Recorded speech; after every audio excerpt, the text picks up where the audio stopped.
उन लोगों के बारे में आप कहते हैं कि उनके मोबाइलों में आप किसी और ने कुछ ऐड दिया। ये टेक्नोलॉजी है या आपके घर की बांदरी है कि जिधर मर्जी इसको घुमा दें।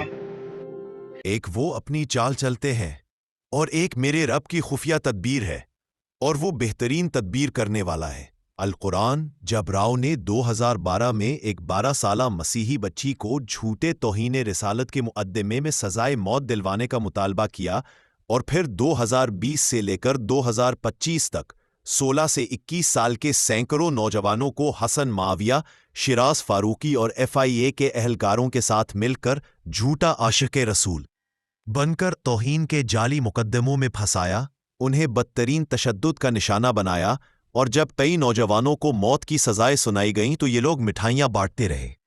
ये थी उनकी खुफिया साजिश।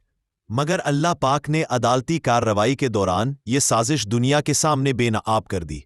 45 दिन तक अदालत में खुले आम इनका रुस्वा होना और अवामी अदालत में उन पर थू-थू होना, ये अल्लाह की तदबीर थी। और अब कमीशन के क़याम का हुक्म भी आ चुका है, मगर राव का अंजाम अभी बाकी है। ये टेक्नोलॉजी तुम्हारे घर की बांदरी भी नहीं थी जिसे तुमने डुगडुगी बजाकर अल्लाह रसूल के नाम पर इस्तेमाल किया। अब यही बांदरी तुम्हारे गले पड़ेगी।